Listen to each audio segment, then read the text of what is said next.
বা হারিকেন, হ্যাঁ আচ্ছা হারিকেনের আগুনও তো আগুন, আর স্টোভ স্টোভ ছিল না, ওটার আগুনে তো আগুন, দুই আগুনের তাপমাত্রা সেম। হ্যাঁ আচ্ছা স্টোভের আগুনের যে তাপমাত্রা আর ঝালাই দেয় না, ঝালাই দোকানে ঝালাই দেয়, তার তাপমাত্রা সমান? যা সমান না। তাহলে বোঝা গেল দুনিয়ার মধ্যেও তাপমাত্রার ভ্যারাইটি কোয়ালিটি আছে না? নাই, আছে। দুনিয়ার আগুনের চাইতে 70 গুণ জাহান্নামের আগুনের তাপমাত্রার টেম্পারেচার ওটা বেশি। ফেরেশতা জিবরিল যখন আল্লাহকে সে বলছে, আল্লাহ বলছে তাই এক কাজ করো, যাও আবার জাহান্নামে যাও, আবার জাহান্নামকে দেখে এসো। ফেরেশতা জিবরিল এবার জাহান্নামে ঢুকেছে, জাহান্নামে ঢুকে দেখছে জাহান্নামের চতুর্পাশ চারিদিক আজকে যেমন প্যান্ডেলকে ঘিরে দিয়েছেন, আল্লাহ জাহান্নামকে ঘিরে দিয়েছে। বলেন তো জাহান্নাম কি দিয়ে ঘেরা আছে? হ্যাঁ জাহান্নাম কি দিয়ে ঘেরা? আল্লাহ সুবহানাহু ওয়া তাআলা জাহান্নাম, মাশাআল্লাহ যারা শুনেছে তারাই বারবার বলছে। আমি নতুন নতুন মানুষের কাছ থেকে চাচ্ছি, চাচা একটা জিনিস হলেও শিখে যেতে হবে, একটা হাদিস একটা অংশ হলেও শিখতে হবে। জাহান্নাম কি দিয়ে ঘেরা? মানুষের মনের ইচ্ছা দ্বারা। কি দিয়ে? কথা বলেন। জাহান্নাম কি দিয়ে ঘেরা? মানুষের মনের আকাঙ্ক্ষা দিয়ে। মন যা চায় তাই করবেন, তাহলে জাহান্নাম। জাহান্নাম যার জন্য বেশি কষ্ট করতে হয় না, সিম্পল কয়েকটা কাজ করবেন জাহান্নামে চলে যাবেন। চাচা সহিহ বুখারী হাদিস ৫৬৩ কিতাবুল নিকাহ, আল্লাহ নবী বলছেন আর নিকাহ মিনাস সুন্নাতি ফামান রাগিবান সুন্নাতি ফালাইসা মিন্নি। বিবাহ হচ্ছে আমার সুন্নাত, যার সামর্থ্য আছে তারপরে বিয়ে করেনি তারা আমাদের দলভুক্ত না। চাচা বিয়ে করাটা কি বলেন তো? বিয়ে করাটা কি? সুন্নাত, মানে এটা ইবাদত। বিয়ে করা ইবাদত কি ইবাদত নয়? আচ্ছা যখন আপনারা বিয়ে করেছেন, কারা কারা বিয়ে করেছেন এবার হাত তোলেন তো। কে কে বিয়ে করেছেন হাত তোলেন। আর তুলবে ভাই, এটাতেও তুলে না। আরে ভাই এই জায়গাতে তো হাত তুলতে পারিস রে বাপ। আচ্ছা নামান। আচ্ছা কে কে বিয়ে করেননি তারা হাত তোলেন। এই কয়জন করেনি? ও হাত তুলেছে। 8 বছরের ছেলেটা হাত তুলছে, ওর বিয়ে হয়নি। বাবা দেখে বোঝা যাচ্ছে। আচ্ছা কে কে বিয়ে করতে চাও কিন্তু আব্বা মা দেয় না, বলে ছেলে আমার ছোট? এমন কেউ রুগী আছে নাকি যে বিয়ে করার ইচ্ছা হয়, বিয়ে করতে মনও চায় কিন্তু আব্বা মা দেয় না? এরকম সমস্যা কেউ আছেন? হ্যাঁ যদি এই সমস্যায় থাকেন বলেন আজকে বিয়ে দিয়ে যাব একদম ফ্রিতে। এই সমস্যায় যদি থাকে যে না ছেলে আমার ছোট, মেয়ে আমার ছোট, এরকম যদি ধারণা হয়, এই প্রবলেম যদি ফেস করেন, একটা তাবিজ দিয়ে যায়। 1 মাসে কাজ। তাবিজ নেবেন? 1 মাসে কাজ। টাকা নেব না, একদম ফ্রিতে। ভাবে না হুজুর আবার মানে তাবিজ বিক্রি করতে আসলো, তাবিজ দেবো কিন্তু ফ্রিতে। ছোট্ট কয়েকটা টিপস দিয়ে যাই। যারা বিয়ে করতে ইচ্ছে কিন্তু আব্বা মা দিতে চায় না, বলে ছেলে আমার ছোট, মেয়ে আমার ছোট, তো এরকম যদি সমস্যা হয় এক কাজ করবেন, ছেলেদের জন্য তাবিজ প্রথম 1 সপ্তাহ তাবিজের কাজে লাগাবেন। কালকে বাড়িতে যাবেন, আব্বার যে জুতোটা আছে ওটা পায়ে দিবেন, পায়ে দিয়ে আব্বাকে বললাম আব্বা দেখো তোমার জুতো আমার পায়ে হয়। কথা বুঝতে পারলেন না? আর বাপকে বলে যায় যখন দেখবেন যে বাপের জুতো ছেলে পায়ে হচ্ছে, মানে কি ছেলে আর ছোট নাই, ও বড় হয়ে গেছে। কি হয়ে গেছে? বড় হয়ে গেছে। এই জুতো প্রায় 1 সপ্তাহ ধরে পড়তে শুরু করে দেন। আব্বা দেখলেই বলবেন যে আব্বা আপনার জুতো আমার পায়ে এখন হয়, আব্বা তোমার জুতো এখন আমার পায়ে হয়। কতক্ষণ বুঝবে না, ঠিক বুঝে নিবে। এখন এই 1 সপ্তাহ এই ডোজ কাজ যদি না হয়, ডোজকে তাপমাত্রা বাড়িয়ে দিতে হবে। কি করবেন? 1 সপ্তাহ পর দেখছেন না বাপ তাও কিছু বলে না, ও যখনই বলে পাত্তা দিচ্ছে না, বুঝো না বুঝার ভান করছে। পরের সপ্তাহে আব্বা জামার প্যান্ট যা আছে পরে ঘুরে বেড়ায়, আমার জামা প্যান্ট তোর গায়ে, আব্বা তোমার জামা প্যান্ট আমার গায়ে এখন হয়, তুমি আমাকে ছোট বলছো না, দেখো তোমার জামা প্যান্ট আমার সব হয়। এবছর ঈদে জামা প্যান্ট কিনবো না, তোমারটা দিয়ে কাজ চালিয়ে দেবো। কথা বুঝতে পারলেন না? এটা মোটামুটি ধরেন আরো 1 সপ্তাহ এই ডোজ চলবে। তাও যদি কাজ না হয় একদম লাস্ট একদম মেরে দিবেন, বড় অ্যান্টিবায়োটিক মেরে দিবেন, বাপের আন্ডার প্যান্ট পরে ঘুরে বেড়াবেন। এবার তো কিছু বলবে, তুই কেন আমারটা পড়েছিস? বল আব্বা তোমার এটাও হয়। আর বাপ মারও বোঝা উচিত, ছেলের যখন বাপের সমস্ত পোশাক যখন বাপের গায়ে পারফেক্ট হয়ে যাচ্ছে, ছেলে তখন আর ছোট নাই, তাকে দ্রুত বিয়ে দিতে হবে। আর মেয়েদের টিপস, মার যত শাড়ি ব্লাউজ সায়া যা আছে সপ্তাহে একবার পরে ঘরের মধ্যে বউ বউ সেজে বসে থাকবে, আর বাপকে মাকে ডেকে বলে মা দেখো আমাকে কেমন লাগছে, বউ বউ লাগছে। আর বাপ মাকে বলে যায়, যদি ছেলে মেয়ে এরকম আচরণ করেন বুঝতে পারবেন যে হুজুরের তাবিজের কাজ হচ্ছে, হুজুরদের তাবিজ দিয়েছে, এটা কাজ চলছে, মানে দ্রুত তখন বিয়ে দিতে হবে। বুঝতে পারলেন না ভাইজান? আল্লাহ নবী বলছেন না, নিকাউ মিনাস সুন্নতি ফামান রাগিবান সুন্নতি ফালাইসা মিন্নি, বিয়ে করা এটা আমার সুন্নাহ। যদিও হাদিসে সুন্নাহ পরিভাষা এসেছে, ফিকার পরিভাষাতে কখনো ফরজ হয়, কখনো ওয়াজিব হয়।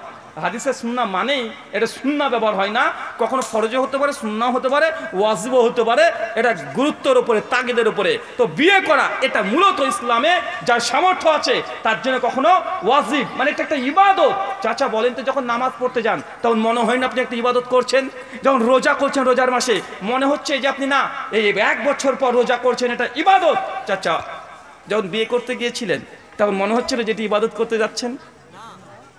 বিয়ে কি ইবাদত মনে হয়? কেউ মনে করছে বিয়ে করাকে ইবাদত, কেউ মনে করে না। শরীয়ত বিয়ে করা হচ্ছে ইবাদত। বিয়ে করতে হবে সুন্নাত মোতাবেক, বিয়ে করতে হবে শরিয়া মোতাবেক। যদি বিয়েকে যদি মুসলিম উম্মাহ যদি এটা মনেই করতে হতো ইবাদত, তাহলে আমার বাড়িতে আপনার বাড়িতে বিয়ের দিন ডিজে বাজতো না। ডিজে বাজে? হ্যাঁ, ডিজে বাজে এলাকাতে। তো এটা ইবাদতের মধ্যে ডিজে ঢুকলো কিভাবে? এলাকাতে যখন বিয়ে হচ্ছে 2 দিন 3 দিন ধরে ডিজে বাজছে, বিয়েটা যদি ইবাদতই হয়, নবী বলছে আমার সুন্নাহ, আরে সুন্নাত ইবাদতের মধ্যে আপনি ডিজে ঢুকিয়ে দিয়েছেন, আল্লাহকে নারাজ করে দিয়েছেন। বিয়ের প্রথমে আল্লাহকে নারাজ করে দিয়েছেন। বিয়ে যখন করতে যাচ্ছেন, গ্রাম বাংলাতে দেখা যায় অনেক জায়গাতে গেট সাজিয়ে রেখে দিয়েছে, লিখে দিয়েছে 10,000 1 টাকা। আসে না নাই? আপনাদের এলাকায় হয়? গেট ঘেরা হয়? গেট ঘেরেন আপনাদের এলাকায়? আচ্ছা, বিয়ের দিন সকালে গোসল করেন? ঘটা করে গোসল করেন, করিয়ে দেয় আপনাদের এলাকায় কেউ? বলেন আরে কথা রে ভাই। বিয়ের দিন সকালে আপনি ধরেন বিয়ে করতে যাবেন আজ সকালে, এখন আপনি এই কলতলা টিউবওয়েলের পাশে বসে থাকবেন, সবাই এসে গোসল করিয়ে দেয়, এরকম সিন আপনাদের এলাকায় হয়? প্রথা চালু আছে না? আচ্ছা, কে গোসল করে দেয় গো? এই দেখেন ভাবি, আল্লাহর ওলি, এটা সারা জীবন লটঘট উল্টাপাল্টা বাজে কাজ করেছে, দেওয়ারের সঙ্গে যা মন চায় তাই করেছে। এখন বিয়ের দিন সকালে ভাবি যদি দেওয়ারকে যদি গোসল না করে পাপ মুক্ত না করতে পারে, ভাবিও জানে দেওয়ারও জানে, ভাবির তাহাতে যা হয়েছে পাপ মুক্ত করে দাও, এসে গোসল করে দেয়। আছে না ভাইজান? আছে না নাই? সহিহ বুখারী 5068 নম্বর হাদিস, আল্লাহ নবী বলছে ভাবির সঙ্গে দেওরের সম্পর্ক মৃত্যু। মৃত্যু মানে ভাবি দেওরকে দেখলে দৌড়ে পালিয়ে যাবে, এলাকাতেই থাকবে না। কেন? যত ভয়ঙ্কর নোংরামি হওয়ার সম্ভাবনা আছে সেটা দেওর আর ভাবির মধ্যে। কিন্তু সমাজে আমাদেরকে বলা হয় ভাবি মানে অর্ধেক। ভাবি মানে কতটুকু? অর্ধেক। ভাইয়ের পুরোটা, আর ভাবি মানে কি?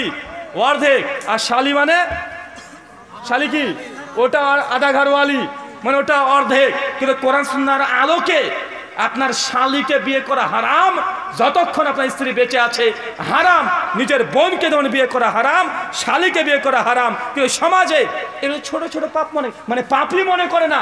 মনে শালি মানে আমার অর্ধেক। আরে ভাই, আপনার শালি যদি থাকে, বউ যদি জীবিত থাকে আর তালাক যদি না হয়, ওই শালিকে নিজের বোনকে বিয়ে করা যেমন হারাম, শালিকে বিয়ে করা হারাম। আপনি কি করে আর কি করতে পারেন? চাচা, আপনার মেয়ে আছে, আপনার মেয়ের সন্তান মানে আপনার পোতা, মানে আপনার পোতা বলতে ওই যে মেয়ে, নাতনি যেটাকে আমরা বলি, নাতিনি যেটা আছে, মানে আপনার মেয়ের মেয়ে। আপনি কি বলেন? কি বলেন? নাতনিকে কি বলেন? এই বিয়ে করবি ভাই বলে না? পাড়ার মানুষ বলে না বিয়ে করবি, তার সঙ্গে আর কি করে, ওদের তোর দাদার সঙ্গে তার বিয়ে দিয়ে দেবো। টাটকা হারাম। নিজের মেয়েকে যেমন এরকম কথা বলা হারাম, নিজের মেয়ের সঙ্গে যেমন বিয়ে করা হারাম, ঠিক একইভাবে মেয়ের মেয়ে এটা আপনার মেয়ে। কথা মনে বুঝতে পারলেন না? মেয়ের মেয়ে কি? মেয়ের মেয়ে আপনার মেয়ে, ছেলের মেয়ে আপনার মেয়ে, ছেলের ছেলে আপনার ছেলে। নিজের মেয়ের সঙ্গে যেমন বিয়ে শাদী বাজে কথা বলা হারাম, মেয়ের মেয়ের সঙ্গে সেম একই আচরণ হবে। কিন্তু অধিকাংশ ক্ষেত্রে মুসলিম সমাজেও অমুসলিমের মধ্যে কৃষ্টি কালচার ঢুকে গেছে। নিজের নাতনিকে উল্টোপাল্টা গালি দিচ্ছে, ইয়ার কি করছে, বিয়ে করবি এই শব্দ বলছে, এটা ডাহা হারাম। পাকা হারাম। মুসলিম সমাজে এখানে গুরুত্বই নেই।